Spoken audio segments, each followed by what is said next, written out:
Voilà, donc je vais expliquer les rêves des vaches et des épis.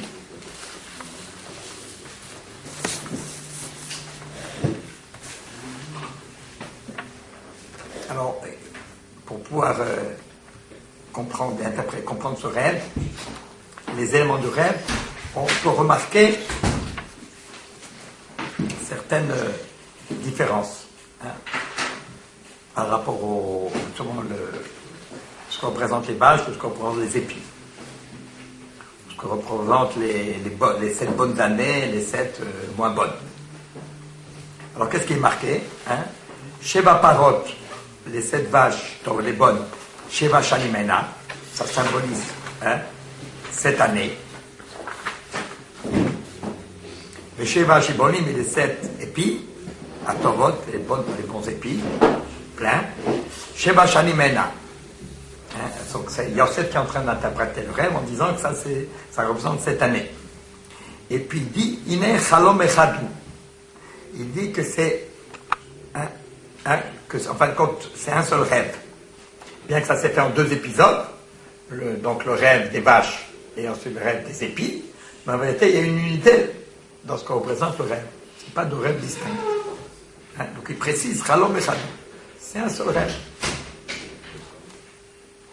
Yesh Lavin, donc il faut comprendre, Lama Losiem Yiu Sheba Shne Saba. Pourquoi il ne termine pas en précisant que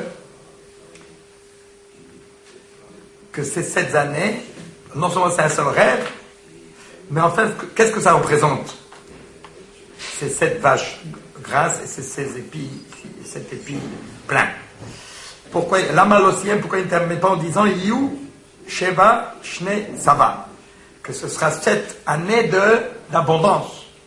Que Moshe s'y aime, pour que ce soit, comme il a terminé, et pour que ce soit symétrique, verra parce qu'il s'agit des mauvaises, des vaches maigres et des épis desséchés. Il aurait dû terminer, comme il avait terminé, Yu Sheva Shne Raam. Ce sera cette année de famine. Alors que pour l'abondance, il ne termine pas. Il dit simplement Chalom Echadou, c'est un seul rêve. La Rabban Ahmad Bezé, et le Nachmanide, déjà, il s'est arrêté là-dessus. Minitra Kloma, il expliquait difficilement, Bavou, parce que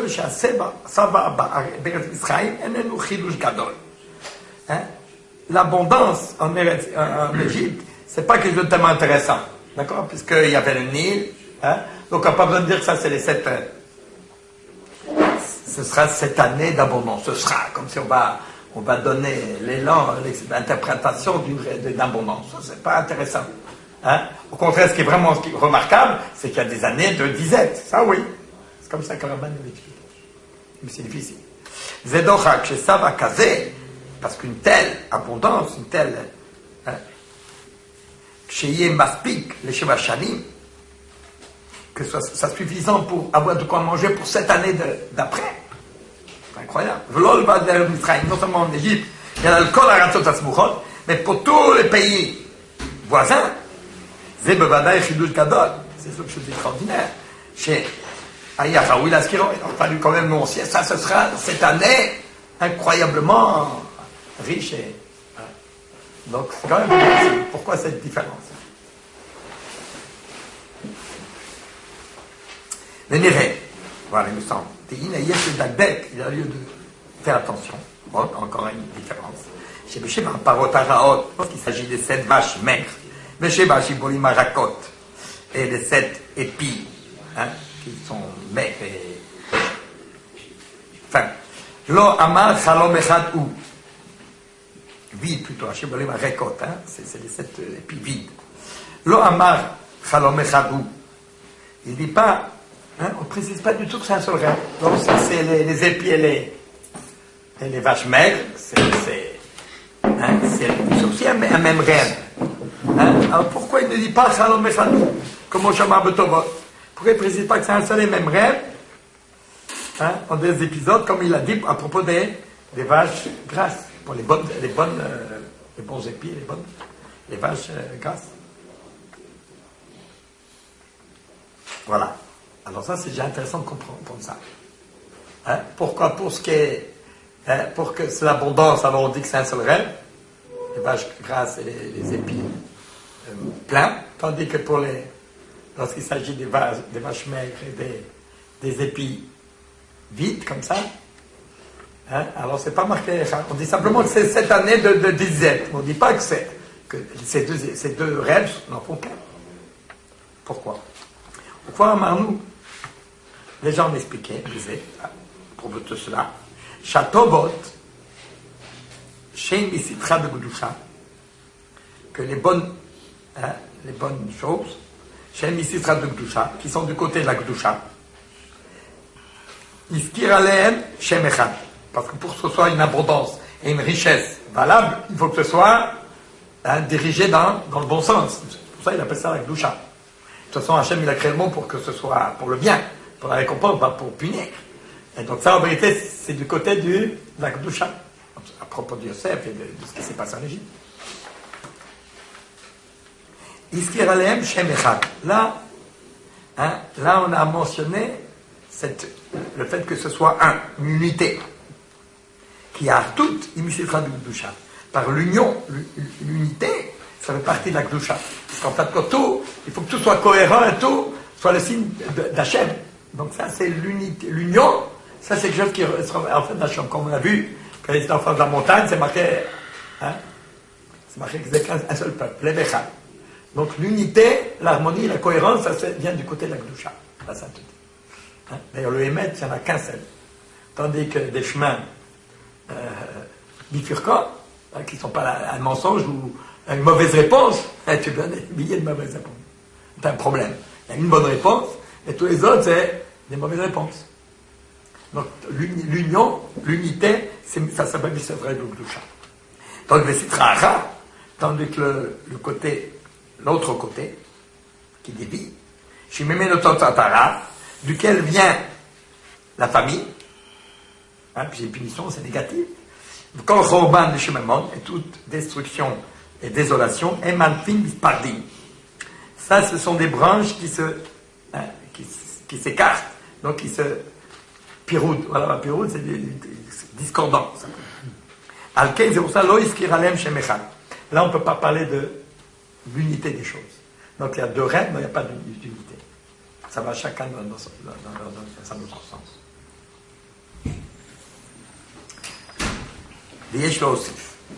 Et maintenant, on va ajouter beaucoup à cela. L'Omar. Guinée, voici Chalom à Parot, Moré al-Kharish. Chalom à Shibolim, Moré al-Tia. Pourquoi le rêve? Hachem a choisi dans le rêve, qu'est-ce qu'il a choisi? Deux éléments. Et puis, pourquoi? Qu'est-ce que c'est? C'est comme ça, mais non, d'hier. Dans le sens, c'est pas démontré. Ou que ça représente. On va se expliquer, tu vois que la Torah ne dit pas n'importe quoi. Allez, tu vois. Dîne, on dit comme ça. Dîne, Chalom à Parot, Moré al-Kharish. Les vaches, symbolisent le labour. Parce qu'avec que le travail, le vache, il tire la charrue. Donc ça, c'est la préparation du terrain pour parsemer. Le Chalom à Shibolim. Et le deuxième, il y a un ordre. D'abord les bœufs pour labourer, semer la terre et tout. Et après, il faut que ça se pousse bien et tout. Et ensuite, le Chalom à Shibolim et le rêve des épis, Moré al-Katsir. Ça, c'est le symbole de ce qu'on va récolter après. Que ce soit la récolte, elle soit bien, que les grains soient de bonne qualité, soient plats. Donc ça, c'est la moisson. Donc c'est ça, le rêve, il va deux fois pour te dire que, dans les deux sens, qu'il y a une abondance, parce que tu peux avoir, bien sûr, avoir des bonnes semailles, et après même des bonnes pluies et tout ça, puis après, il peut y avoir, je sais pas, du gel ou quelque chose qui va tout détruire, ou je sais pas, une inondation, tout ce qui a pu détruire. Ou des oiseaux qui ont tout, ou quelques saisons en Égypte, ils sont prêts. Donc dans le rêve positif, c'est une bonne semaille, et encore une bonne récolte. D'accord? Ça, c'est et dans l'autre côté, mauvaise récolte, mauvaise récolte. Ou comment j'aime la lame, comme c'est marqué plus loin, V'od chameshani mashen charil vekatir. Hein? Quand ils sont venus, les frères de Yosef, ils leur ont dit, il y a encore 5 ans, parce qu'il y avait 2 ans, c'est pendant 2 ans, quand ils sont venus, c'est après 2 ans qu'ils sont arrivés. Donc il y a encore chameshani mashen charil vekatir. Venez en Égypte. Pourquoi? Parce qu'il y a encore 5 ans de en charil vekatir. Il n'y a ni labour, ni moisson. Ouais, c'est bien ce qui est précisé, ces 2 éléments-là. Voilà. Venez, les Midrash Rabbah. On va aller très très loin. Nigash Choresh Bekotzer. Hein? Donc ça c'est le prophète qui dit. Voilà. Nigash Choresh Bekotzer. Et celui qui laboure, il va s'approcher de Bekotzer, de celui qui moissonne.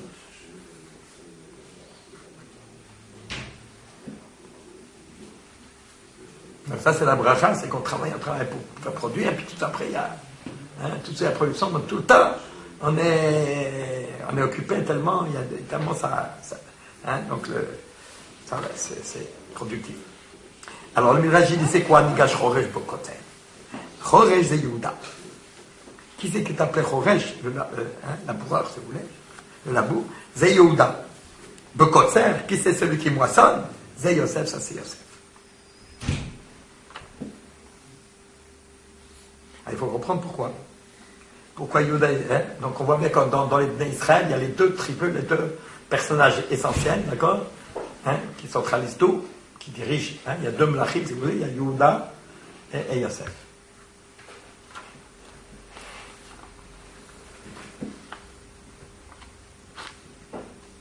Yehuda, c'est celui qui dirige. En fait, ça correspond à la parole. Celui qui dirige par la parole. Et tandis que, et c'est le résultat de l'être humain, et ensuite, Apamod et Hachem, tandis que Yosef, c'est le Brit Mila. Lui, c'est lui le chemin après. Et c'est aussi le résultat. Il a pourtant le nom de son père. Et puis Mamaram, d'après ce qui est marqué Moed Katan. Qu'est-ce qui est marqué dans Moed Katan? Mandar Koshel Choresh, quelle est la fonction du travail de labour? Choresh, c'est quoi labourer un champ? Le refouillard, c'est pour rendre la terre meuble. C'est parce que si elle est dure, sèche, dure, alors ça pousse pas bien, il n'y a pas. Il faut que ce mail prenne bien, puisse bien tirer les éléments de la terre. Donc il faut que ce soit meuble. Ou Adam Dugmato, et puisqu'on parle par rapport à l'homme. Shadam Olom Katan, puisque l'homme, disons, ça multiplie tout un monde en petit. Alors qu'est-ce que ça veut dire que l'homme, il faut rendre meuble l'homme? Qu'est-ce que ça veut dire? Qu'il soit souple, qu'il soit labouré, qu'il puisse bien puisse bien pousser, parce que sommaire, il faut que le grain qu'on sème, il faut qu'il pousse bien, qu'il se développe.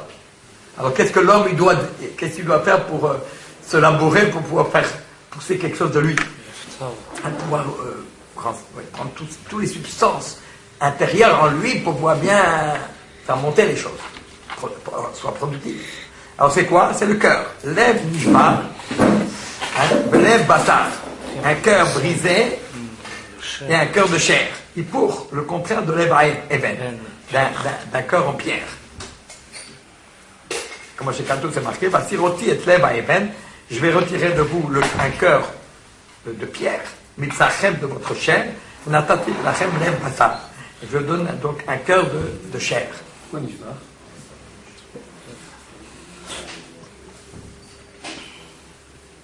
On va le voir après. Nishba, ça veut dire que l'homme, il doit être s'il se prend pour quelque chose, donc il s'affirme lui-même. Quand il s'affirme lui-même, quelque part, ça le bloque. Voilà. Donc, quand Nishba, il doit être plus important pour pouvoir posséder. Il faut être souple. Pour être souple, il ne faut pas se fixer. Nishba, ça doit être conscient de ses faiblesses. Donc, c'est ça qui va vous permettre de se remettre en cause, d'aller approfondir un peu. Plus tu te remets en compte, plus tu approfondis un petit peu ce qui se passe au fond de toi. Donc, comme c'est marqué, date, torbotif kaou. Hein, donc pour que l'homme il soit productif, soit réalise le meilleur de lui-même, il faut qu'il ressorte des éléments les plus profonds en lui-même. Et la profondeur, c'est dans les choses troubles, dans le plus profond de lui-même, où c'est trouble. Comme la terre pour retirer, tu vois. Au début dans la terre, tous les éléments ils sont dispersés partout, il faut pouvoir les tirer. Tu peux pas manger. Tu vas manger la terre, il n'y a rien. Et pourtant les pommes, quand elles sont délicieuses. Hein? Donc pour qu'il y ait des bonnes pommes ou du bon raisin, c'est le terreau. Donc c'est le terreau du profond de lui-même. Et pour pouvoir travailler dans le terreau, hein, il faut aller au fond de soi-même, donc il faut se briser, hein, pour pouvoir pénétrer, pour que l'eau, hein, pour que ça rentre, pour que ça meure. Parce que quand il pleut, il faut que l'eau puisse s'infiltrer. Hein, il faut que les aimants puissent imperméable. Voilà, puissent ensemble se tirer par les racines, par le grain. Mais on dit briser l'orgueil, briser notre... C'est le cœur, ils sont pas l'air. Il faut se briser son cœur. Il faut pas être figé, il faut être souple, il faut être prêt pour pouvoir recevoir quelque chose d'autre. En tête, je suis un manque, j'ai pas tous les éléments, donc faut se mettre en petits morceaux et se rendre meuble pour pouvoir recevoir l'eau, enfin l'élément, oui, pour recevoir l'élément qui va pouvoir développer les choses. Pour ensuite prendre tout. Puisque c'est même à ce moment-là, je peux construire tous les éléments au fond de moi-même. Donc ça, c'est l'humilité la plus importante pour pouvoir progresser. Le bassar, et pour les remèdes, qui est contraire d'un cœur de pierre, qui est dur. Donc il ne peut pas faire pousser les choses, vraiment. Voilà, je vais enlever le cœur de pierre, de votre chair. Je vous donne un cœur en chair. Donc c'est ça, la chair c'est tendre. Hein, c'est tendre, donc ça peut être irrigué, ça peut pousser, ça peut se développer. Donc en fait, je vais peut-être expliquer que l'eau, c'est quoi l'eau? L'eau, c'est Emaïm à la Torah. Donc la parole d'Hachem, il faut qu'elle pénètre. Hein, pour qu'elle pénètre, il faut un karnishba, aussi de Hachem du sang. Hein, donc à ce moment-là, je pourrais bien recevoir bien la parole d'Hachem. Donc il faut que le cœur il soit en chair, pour qu'il puisse recevoir les paroles de conseil qui viennent de l'en. Et ça, justement, c'est la qualité du Yehuda, Shemikra Hashem, à part Odet Hashem. Il dit cette fois-ci, Léa a dit Odet Hashem. Je vais pouvoir reconnaître Hashem. Hein? La Chanukah, c'est la même chose. Il faut reconnaître que tout le combat, notre combat, c'est Hashem qui nous aide. Voilà. Au Pérosh Rashi, chez Natati Yotem Echelki. Donc, donc il y a deux sortes de remerciements. Il y a un remerciement normal, on vous donne quelque chose, vous remerciez. Donc il faut être conscient déjà que tout ce qu'Hachem nous donne. Maintenant, c'est encore, Yehuda, ça va beaucoup plus loin que ça. Qu'est-ce qu'elle a dit là? Elle avait déjà eu sa part, 3 enfants. Quand elle a eu le 4e, pas un mot d'être Hachem. Cette fois-ci, vraiment, je le connais. Là, parce que c'est un niveau beaucoup plus grand, qui va permettre de devenir très grand. C'est quoi? À pas mot d'être Hachem, ou Shenatati Yotem Chalki. De prendre conscience qu'on reçoit bien plus que ce qu'on mérite. C'est ça, Nishbar. Sentir de se sentir humble par rapport à ce que Hachem nous investit tellement, alors qu'on n'est pas du tout à la hauteur par rapport à tout ce qu'on nous donne bien plus que ce qu'on a, ce qu'on mérite.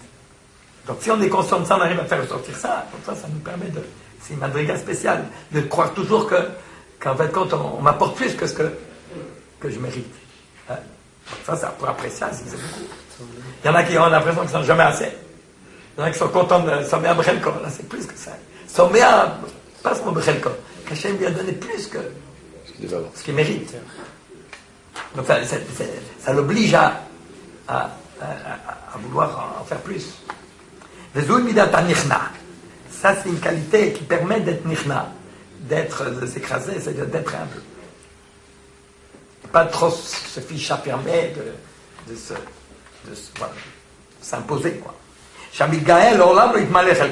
Quelqu'un qui est orgueilleux, eh bien jamais, non, il n'est jamais content de ce qu'il a. Au contraire, elle est tellement, il se monte à tête qu'il ne pourra pas, il va pas faire attention aux petites choses qu'il a et parce qu'il ne se rend pas compte de tout ce qu'il peut encore faire. Il croit toujours que c'est bien ce qu'il fait. Donc il ne peut pas utiliser les parties plus basses en lui qui permettent d'aller beaucoup plus loin. Ça, c'est la qualité de David. Et tous Tout c'est Teilim, c'est ça. C'est de toujours l'impression que Hachem le garde et qu'il remerciait hein? J'aime bien cette idée de changer. Ouais. Non, mais là, c'est pour expliquer. Là, on va Yosef. Oui, parce que sa base, parce que c'est la base. Hein? C'est la nava qui permet ensuite de pouvoir monter le plus haut possible. Vezeu Shama Choresh, c'est Yehuda. Et c'est pour ça qu'il dit que Choresh, celui qui laboure, qui rentre la terre meuble, qui prépare la terre pour qu'elle puisse bien faire pousser. Hein? Donc c'est ça. Pour que ça pousse bien le grain, ça dépend du terreau, de ce qu'il y a en bas, des éléments qui sont dans la terre, du tritif. Au Midat Kotzer, maintenant ce Kotzer qui c'est, Dogmata Be'adam, à quoi ça sert? Ça correspond à quoi? Kotzer, c'est déjà, moissonner, c'est détacher le grain, on l'enlève de la terre, et il est déjà indépendant. Hein? Donc il est déjà chez vous. Alors c'est quoi? Dogmata Be'adam par rapport à l'homme, si l'autre c'est le cœur, hein? L'autre c'est Kol HaNivdal Michomer. Hein? C'est Sechel, pardon. Sechel HaNivdal Michomer. Hein? C'est l'esprit Nivdal Michomer qui se détache, qui prend du recul, il se détache de tout ce qui est de l'impulsion instinctive et matérielle. Pourquoi? Chez Kol Melechet Ktsira B'Gashmiut, tout le travail dans Shabbat qui est la moisson, quelle est l'idée de la moisson? B'Gashmiut, dans le sens physique du terme, qui détache l'épi de l'attachement matériel à la terre. Comme Moshe Bier B'Sefer Egletal, qui explique chaque mlacha de Shabbat. Yosef. Ça, c'est l'idée de Yosef. Shenikra Rosh Hashvatim. Là, il est appelé le chef, la tête des tribus. Que le Midrash, Bishum Dektiv, Tvuatol Rosh Yosef. Donc le produit, le Rosh Yosef, à la tête de Yosef. Le code Nazir Echad. Et au cerveau de Nazir Echad, de celui qui est détaché de ses frères. Nazir, donc on va Nivdal. L'idée de Nazir, c'est qu'il est, il est un petit peu au-dessus de ses frères, détaché de ses frères. Donc c'est bien la notion de Kotzer qui est au-delà de... Hein, il a du recul, il a une hauteur, une prestance par rapport à ses frères qui sont encore attachés.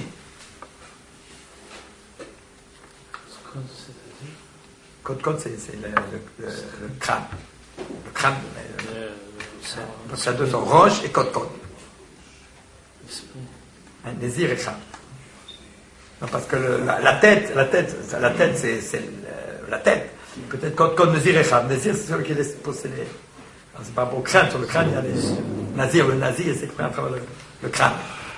Dans le code du crâne, Nazir et Chab, de celui qui est comme le Nazir, le prophète ou le détaché de ses frères. Puisqu'on voit dans la manière de se conduire avec les rêves, ça traverse son esprit. Et Bilada Elohim Yan Neshlom Paro. On voit qu'il est inspiré par Dieu. Donc c'est lui qui va diriger toute l'histoire de la famille, d'Israël et même de son père.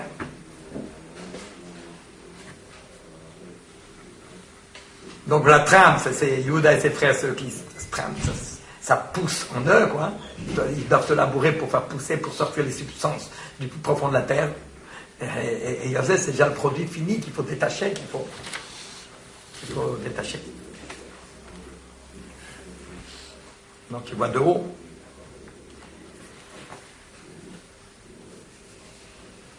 Donc si en fait le lien des deux, de Yehuda et Yosef, c'est Shammai Baaretz. Haolam ha'elyon v'tarton, le ciel et la terre, le monde supérieur, le monde inférieur, le cœur et le cerveau. Donc Yehuda c'est d'en bas et Yosef c'est pas en haut.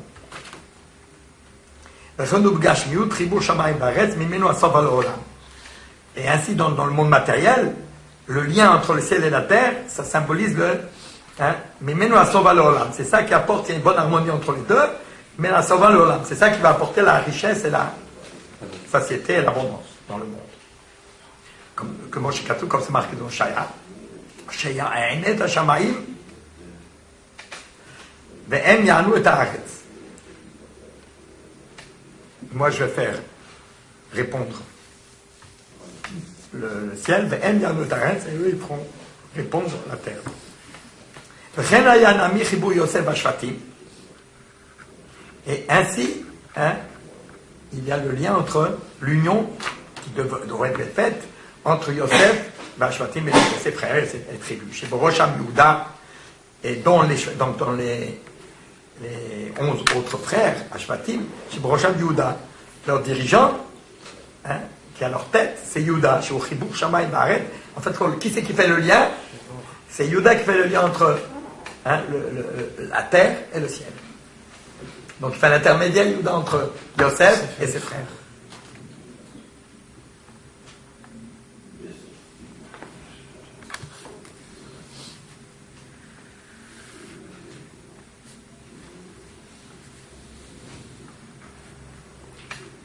Bon, je reprends ça. Donc, je pense que c'est pas exactement ça. Je crois que c'est les deux ensemble, pas comme j'ai expliqué. C'est plutôt le lien entre Yosef, c'est le ciel, Vashvatim chez Borosham Yehuda, et les 12 tribus dont Yehuda a leur tête, donc Yosef avec ses frères, le lien de Yosef avec ses frères, c'est le lien du, comme j'ai dit tout à l'heure, le ciel et la terre.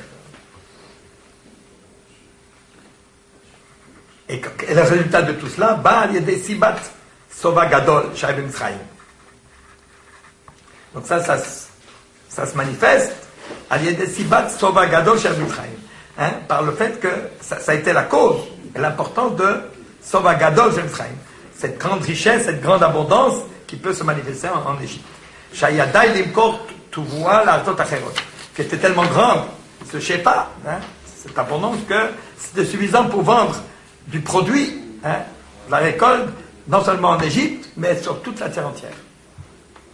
Al-Kain, c'est pour cela, Chalom Atovot, lorsqu'il s'agit du rêve, des bonnes années, Amar Bepitronam, il a expliqué, Bepitronam, lorsqu'il est en train dans son interprétation, Amoré à la Sova, qui veut désigner, quand il va expliquer la notion d'abondance, de satiété, qu'est-ce qu'il précise? Chalom echadou. Surtout, donc qu'est-ce que c'est là, le sova? Qu'est-ce que c'est l'abondance? C'est quoi la bracha? C'est chalom echadou. C'est le fait qu'il y a une union. Parce que c'est un seul rêve. Shiuchibur shneem, c'est les bœufs, le labour, qui est une chose en soi. Et ensuite, la récolte, Chibushnem, le lien des deux, liot mitardim, voilà, qui font un seul rêve. Voilà. Donc c'est pour ça que c'est tellement important, cette union des deux. Aval b'chala maroot, mais dans le rêve des mauvaises années, nefahu, c'est le contraire. Nafahu. Chez Kolatzmo shel Rav, toute la notion de disette, qu'est-ce que c'est, d'où vient la disette? Où il parle chez En Charish Vekatir. Il n'y a pas de Charish Vekatir. Il n'y a pas de labour, de poisson. Et pour tout le monde de lien. Il peut y avoir un labour, on sait, mais il n'y a pas de pluie, il n'y a pas. Donc il n'y a pas les deux ensemble, il n'y a pas une. Parce que la bracha, c'est parce que tous les filles sont. Donc le monde réalise les hommes ensemble, il y a une ensemble. Et une harmonie, il associe le monde ensemble. C'est ça qui peut produire les grandes réussites. Alors que si chacun de son côté, c'est ça il n'y a pas de bracha, il n'y a pas de sova, pas de richesse. Donc il n'y a pas. On comprend pourquoi, dans les années de disette, il n'y a pas d'union, c'est pas Chalom Echad. Il n'y a pas d'Echad, au contraire. Il y a d'un côté, il y a le labour qui marche plus ou moins bien, et la récolte, il n'y en a pas non plus. Il n'y en a pas. Parce qu'il n'y a pas de. Ça ne va pas ensemble, ça ne s'associe pas pour réussir. Tout va dans le mauvais sens, donc il n'y a pas d'accord, donc il n'y a pas de résultat.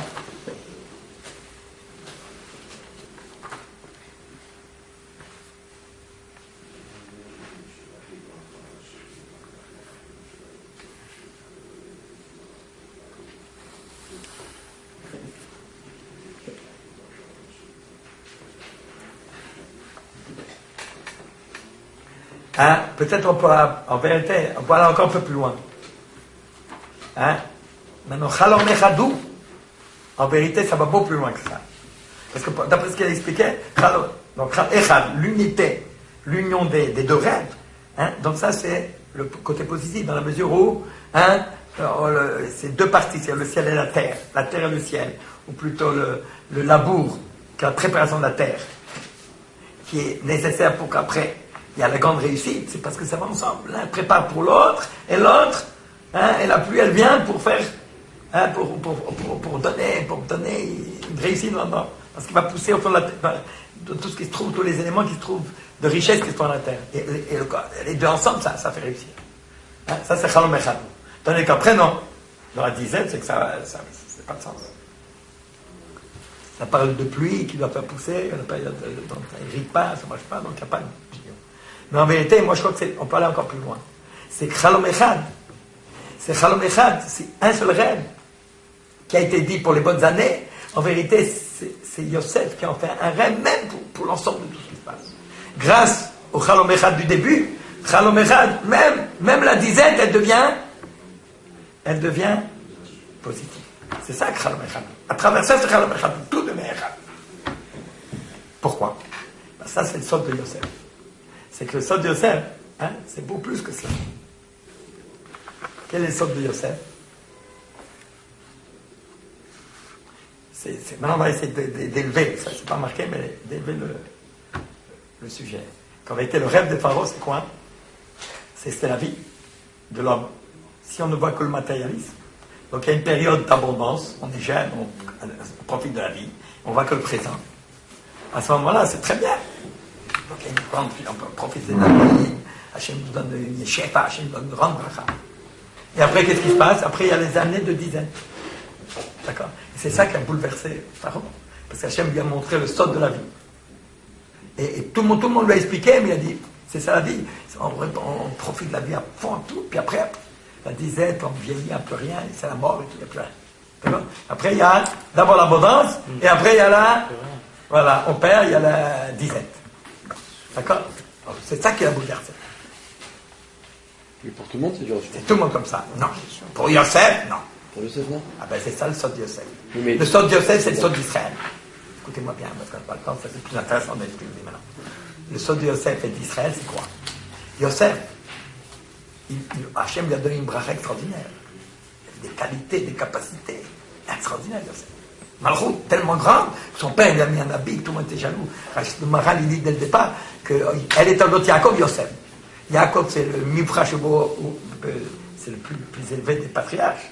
Et Yosef, donc ils avaient une prestance. Il dit, il y a une qualité divine en eux, tellement grande.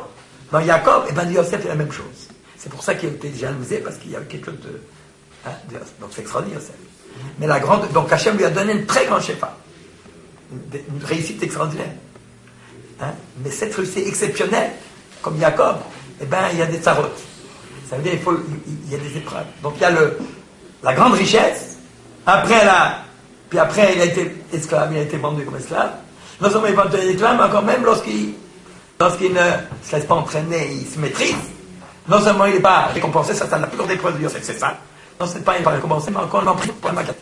Il a découragé. Voilà. Donc il faut qu'il descende doublement tout en bas, dans Foltipol. Il descend dans Foltipol.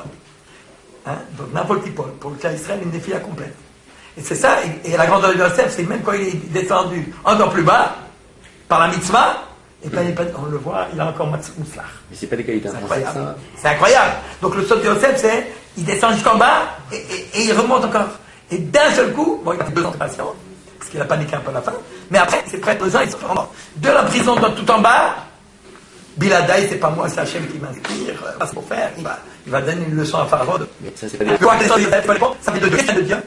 Il y a quelqu'un qui peut mettre de côté l'abondance pour préparer la dizaine. Hachem va te donner la Torah, qui te permet, quand les abondants, d'investir dans la Torah, et que, il y a le goût de Seva, plus on vieillit, plus on se rapproche de l'Amaba, plus le tzaddik, il a une suite assurée. Donc, et pour que l'Israël sonne Yosef. Israël est appelé son Yosef. Le troupeau de Yosef. Pourquoi? Parce qu'il est... Hachem qui a donné la Torah, il lui a sorti des miracles et tout, temple et tout, et après c'est l'exil de 1000 ans. Donc c'est l'épreuve, on mérite par les peuples. Et c'est ça, et la qualité du clan Israël, c'est de faire revenir le Mashiach comme Yosef. Son Yosef. Comme Yosef était très haut, il est descendu tout en bas et de tout en bas est devenu. Il a su son expérience d'en haut et d'en bas, il a pu remonter en haut. Hein? Donc il a mis de côté pour après. Mais Sarah. Donc c'est ça la grandeur de Yosef. Yosef, c'est quand il a pris de son père, tout ce qu'il a pris, ben, il a mis. C'est ça qui l'a permis d'être tout en bas et de remonter tellement proche d'Hachem. Le cas Israël aussi, grâce au matin de Torah qu'on a eu et tout ça, même si on est ici pendant 2000 ans, on est capable de remonter tout après. Donc c'est ça le sort de Olamaba, quoi. Que le cas Israël, par rapport à Biladai, Hachem Yanes l'homme par an. Il n'y a que Dieu qui peut résoudre le problème humain existentiel. C'est impossible. De savoir qu'on investit dans la Torah et on sait qu'il y a Olamaba après, quoi qu'il arrive. Donc on peut remonter. Donc c'est ça. Le Chalom, Echadou.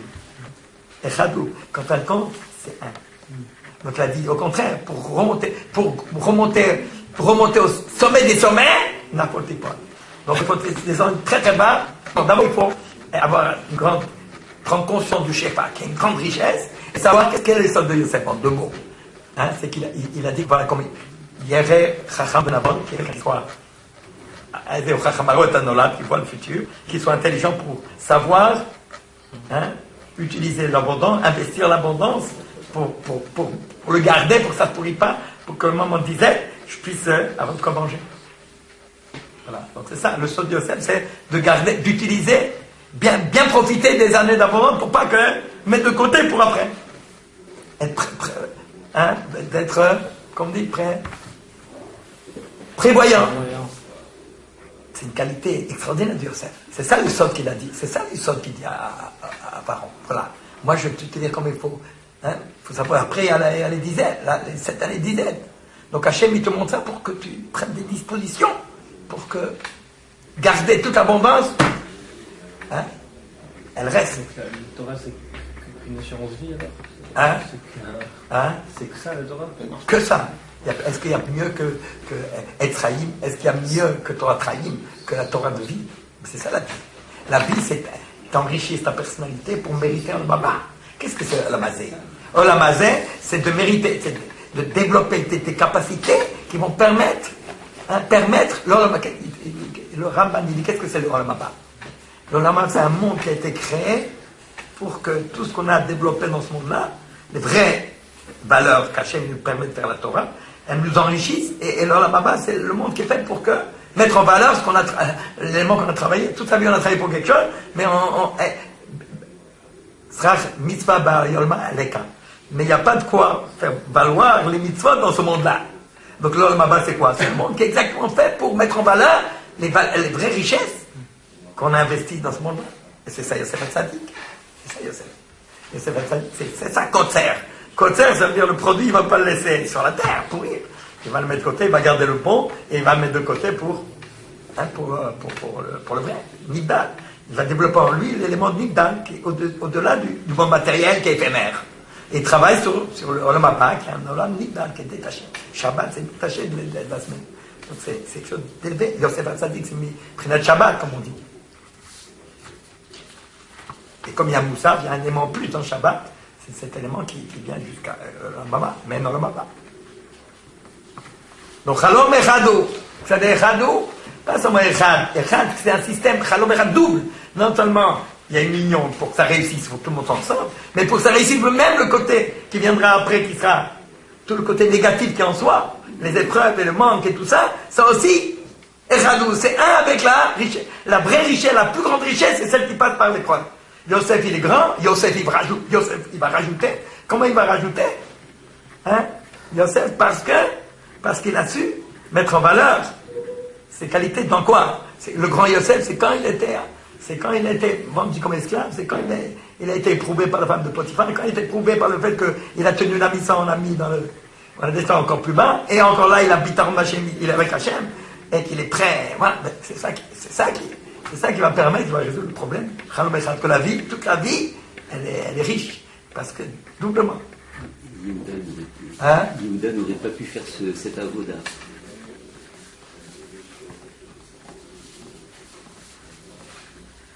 Alors c'est ce qu'on dit, il faut le lien. Bon, c'est le Kotzer. Ça veut dire qu'il faut qu'il y a... Bon, Yehuda, il va se...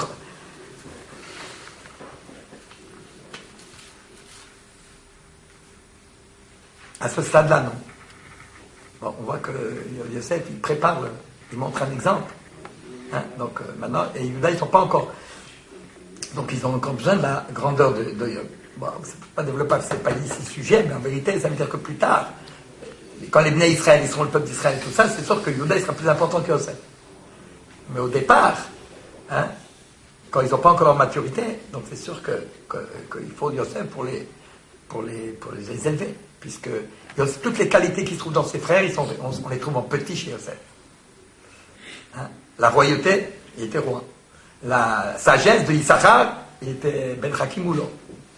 Un Nazir, il était Lévi, il était Nazir Lecha. Donc il avait la tribu de Lévi, il avait la Chochma d'Issachar, il avait la royauté de Yehuda, il avait toutes les qualités des frères en petit. Il réunissait dans l'Echad tous ces éléments-là. Chaque tribu, chaque frère était plus grand que lui dans sa spécialité. Mais tant qu'il ne formait pas encore le clan d'Israël, pour plus tard, c'est sûr qu'ils étaient en faiblesse par rapport à Yosef, qui a encore fait partie presque des patriarches, Abraham, Israël, Jacob, Yosef. Donc à ce niveau-là, c'est le roche, peut-être celui qui va, hein, qui prépare d'ailleurs en Égypte, pour sortir d'Égypte, elle passe à la mer Rouge, c'était grâce à Yosef. Aaron Yosef, c'est l'exemple. L'exemple de Yosef, c'est lui qui est la base de la capacité de l'Israël de ne pas s'assimiler en Égypte. Hein? Ou à Mashbir, c'est lui qui entretient, qui gère, hein, le cas Israël en gestation. Donc c'est pour ça que Yosef, c'est tout ça. Donc à ce moment-là, Yehuda peut pas faire. Mais à la fin, mais c'est sûr qu'à la fin, c'est Yehuda qui sera pas plus grand, plus tard.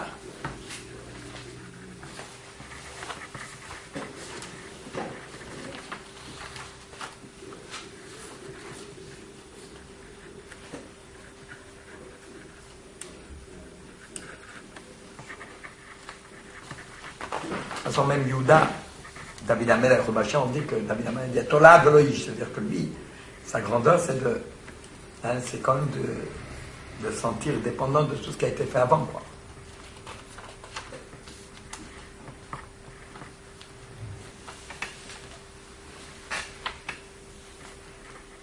Continue le fisé, on va terminer quand même. Hein, donc ça, Yosef va beaucoup plus loin, enfin le rêve de Yosef va beaucoup plus loin. Donc Echadou, hein, c'est-à-dire l'abondance, c'est simple, l'abondance elle est Echad, pas seulement par rapport à elle, mais par rapport à ce qu'elle va nous permettre de pouvoir nous nourrir même après lorsqu'il n'y a plus rien. Et cette capacité de gérer, hein, l'abondance pour être utilisée même dans les périodes difficiles, ça soi-même, ça donne une autre dimension à l'abondance elle-même. C'est ça qu'il faut comprendre.